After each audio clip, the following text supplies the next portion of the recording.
basically. It's a shell game. The game that is being played, that the Tea Party, the right-wing Republicans, that and this whole movement that we see to attack labor is attacking the Postal Service. They love to see the Postal Service undone. As I mentioned, the Postal Service is still generating $65 billion of revenue annually. Now, in this age of instant technology, and the Postal Service to be generating this kind of revenue indicates that it's still very viable and still very relevant. Sure enough, a lot of people are on the internet now, but everyone is not paying their bills on the internet. Everyone don't have internet access. That's why we've seen over the past week, when Congress was debating Senate Bill 1789, which we were strongly opposed to, there were many who stood up and argued for the rural post offices. This reason is because that, in rural America, they rely on their postal service and they don't have the internet access that everyone else have. Right. Now, what was disappointing to me as they were arguing for or advocating for rural post offices, that nobody got up and advocated for urban America, for these post offices in urban areas that they're looking to close. Right here in Chicago, every post office on the west side of Chicago, 5 post offices on the west side of Chicago, was put on a list and cited for possible closure, as well as 2 in the Inglewood community. Well, this is not rural, but to a very large extent, these are remote areas within an urban community, Right. and they rely upon their postal service as a main source of communication. But we're not talking about the post office on the one that comes to mind to me is the one way north on Broadway and Lawrence in that area. The Uptown Post Yeah, Office. and then the one on north of Fullerton on Clark or Broadway. Yes, you're probably talking about Rogers Park, Right. or the Lincoln Park. Lincoln They're Park not Post talking Office. about closing those. No. So now we got I'll say it, you don't have to. Institutional racism in play. Let me go back and ask you a question. When they initially tacked on this amendment to require you guys to put money in escrow at a rate of how many billion per year? $5.5 billion. $5.5 billion per year. Was there much debate about that at that point? Well, actually, that was a bill that we were in favor of, and that's why you have to be very careful To read with through. legislation, because it is in those final hours, and this was a lame duck Congress, where they attack on provisions or amendments to bills. You may be in favor of it in one form, but then something is tacked on to it, which changed the whole dynamics of it. So you almost have to just, I'm kind of familiar with lobbying and some other things of following bills, that the original bill, you can be in favor of it, and then you go and find out that they tacked on other things. If you're not following it, Absolutely. while it's in committee, when it bounces back and forth before it goes to the floor for a vote in the Congress and then go over to the Senate, what shows up originally when it's originally drafted and what happens after it bounce back and forth like a ping pong ball and finally get into the Senate for a final vote, the whole flavor, as we would say on the street, or the face of that bill has changed. Absolutely. In fact, an excellent example is Senate Bill 1789, which we've been demonstrating against. On the surface, it looks like there's good things in there, whereas many are calling for, including the Postmaster General himself, is calling for the immediate elimination of Saturday delivery. This bill, again, on the surface, delays that for 2 years.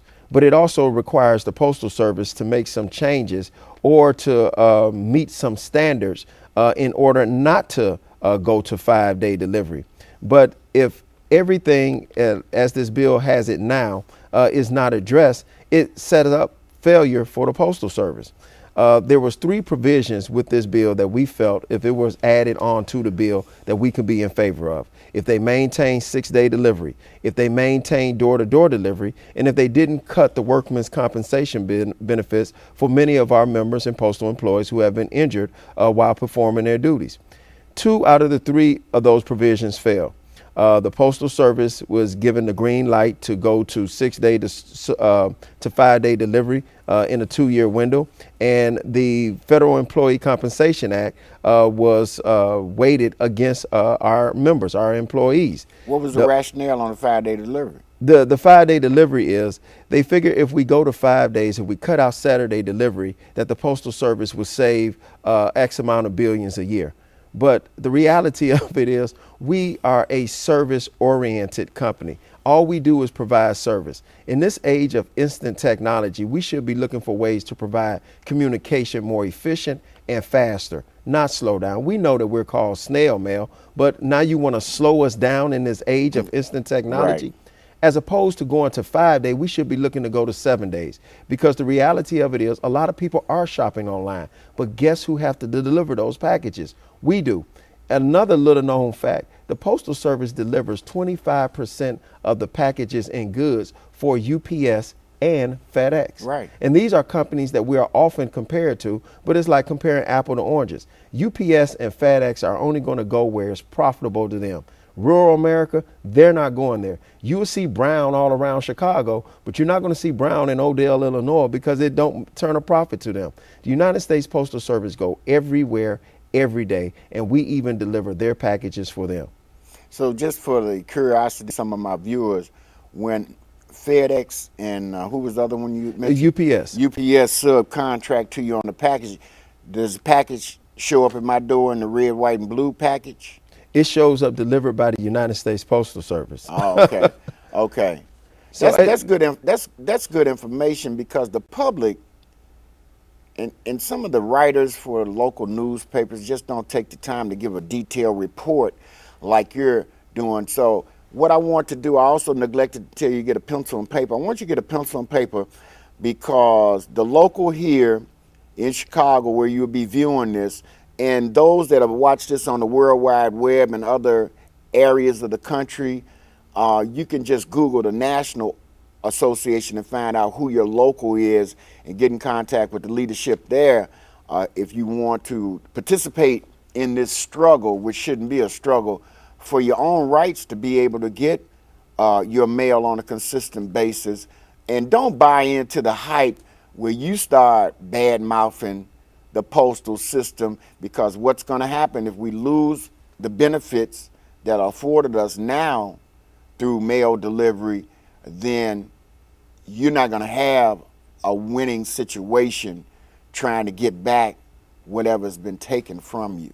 And you know, people don't realize that the Postal Service is the backbone of a $1.3 trillion economy. In that, if the Postal Service goes under, we're talking the impact of not just postal employees, we're talking the impact of those who are associated with the mailing industry. So this can impact 8 million jobs across the country.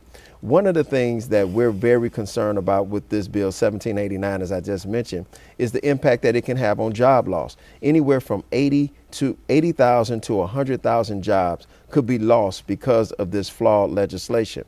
Our concern now is that after this bill, which has passed Senate last week, even though we were strongly opposed to it, now goes to a House, the House of Representatives, who is even more hostile. Oh, because it was generated in the Senate. It was generated in the Senate. So now it's got to go back to the House.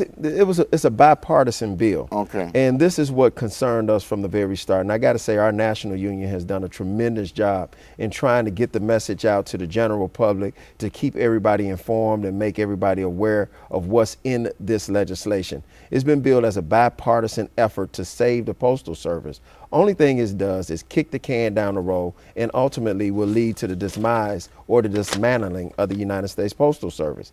Now this bill heads over to a very hostile House of Representatives, and Congressman Darrell Issa has already gone on record to say that this bill is dead on arrival. And it's dead on arrival in his mind because it does not go far enough in just totally destroying the Postal Service. Oh, really? Yeah, really. What he's looking to do is immediate